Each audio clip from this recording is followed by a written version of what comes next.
Friends, आ गए एक नए वीडियो के साथ। आज इसकी चर्चा करने वाले हम लोग। ये क्या है जानते तो होगे ना आप लोग। हाँ जी, ये वही है जो मेले में 50 रुपए का मिल जाता है। हाँ जी, ये वही है जिसके जरिए बहुत सारे ऑपरेशंस और बहुत से नई टेक्नोलॉजीज पॉसिबल हो पाई हैं। हम इसको यूज किसी चीज को कट करने के लिए भी कर सकते हैं, एंड हम टीचर्स इसका यूज कई तरह से कर लेते हैं, जिसको लाइट के बारे में पढ़ाना और बहुत सारी चीज़ों के बारे में। तो इस वीडियो में आज यही बात करने वाले हैं, कैसे बनती है, क्या करती है, क्या क्या इसके अंदर फीचर्स होते हैं। चलिए बने रहिए इस वीडियो में, मज़ा करने वाले हैं, कुछ नया सीखते हैं आज। सबसे पहले हम लोग जानते हैं कि लाइट जो है वो बनती किस तरह से है ना। कि जब हम किसी भी जगह पर कोई भी लाइट सोर्स, जैसे हमारे घर में बल्ब्स होते हैं, या फिर हमारे सन पर क्या हो रहा है, कुछ रिएक्शंस हो रही हैं जहां से लाइट के फोटॉन्स बन रहे हैं। लाइट के फोटॉन्स कैसे बनते हैं? जब किसी एटम के अंदर एक इलेक्ट्रॉन हायर एनर्जी स्टेट से लोअर एनर्जी स्टेट की तरफ जब जंप करता है, सपोज यहाँ पर इस हायर एनर्जी स्टेट से जंप करेगा, कोई सी भी जैसे लोअर एनर्जी स्टेट में जंप करेगा, तो इसके पास जो भी एडिशनल एनर्जी होती है उसको वो रिलीज कर देगा। ठीक है, उस एनर्जी का यानी एच न्यू एनर्जी का एक फोटोन बना के वो रिलीज कर देगा। ठीक है, अब एक इलेक्ट्रॉन तो होता ही नहीं है भैया, करोड़ों अरबों इलेक्ट्रॉन्स होते हैं, तो करोड़ों अरबों फोटॉन्स निकल रहे होते हैं। फोटॉन्स क्या होते हैं? Light particles. करोड़ों अरबों फोटॉन्स निकल रहे होते हैं। तो ऐसे तो लाइट बनी।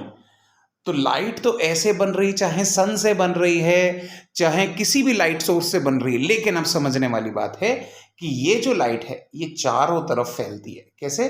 चारों तरफ फैलती है। हम देखते हैं ना, सन की लाइट किसी एक जगह पर तो केंद्रित नहीं रहती है ना। तो अब इसके पास हम बस एक चीज जानते हैं कि इसके पास ऊर्जा बहुत होती है, यानी एनर्जी बहुत सारी होती है।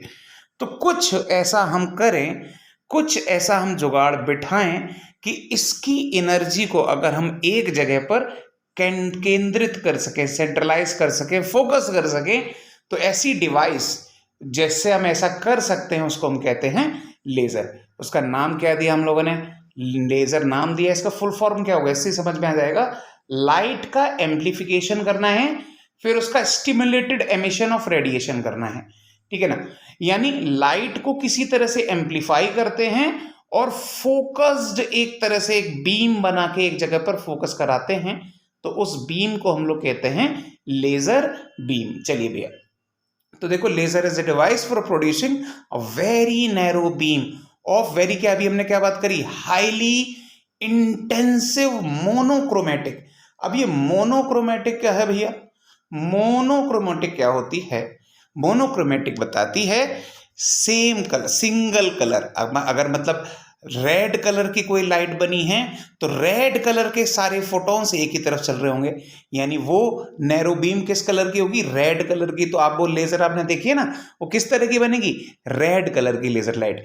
अगर मान लीजिए ग्रीन कलर की है तो ग्रीन कलर की मोनोक्रोमेटिक होगी, यानी ग्रीन लेजर बनेगी। ऐसे ही अलग अलग तरह की लेजर आपको देखने को मिलती है। चलो भैया, अब ये तो बात समझ में आ गई कि लाइट जो फैलती थी उसको केंद्रित करा लिया, उसको एक बीम में कन्वर्ट कर लिया है, जिसकी उसकी एनर्जी को एक जगह पर हम केंद्रित कर सके। तो भैया क्या क्या होता है? अगेन हम फिर से बात कर रहे हैं मोनोक्रोमेटिक, यानी सिंगल वेवलेंथ होती है, यानी सिंगल वेवलेंथ के पार्टिकल्स आ रहे होते हैं, यानी उनके अंदर सिंगल कलर होता है। ठीक है, उनके अंदर क्या लाइट होती है? एक टेक्निकल वर्ड होता है जिसको हम कहते हैं कोहेरेंट। कोहेरेंट का मतलब होता है, ये 12th के चैप्टर में आपको पढ़ने को मिलता है कि सेम फेज में निकलते हैं ये सभी लाइट के पार्टिकल्स। ठीक है, ये जितनी भी वेव्स होती हैं इनके अंदर जो फेज होता है, फेज डिफरेंस, वो सेम फेज में होता है।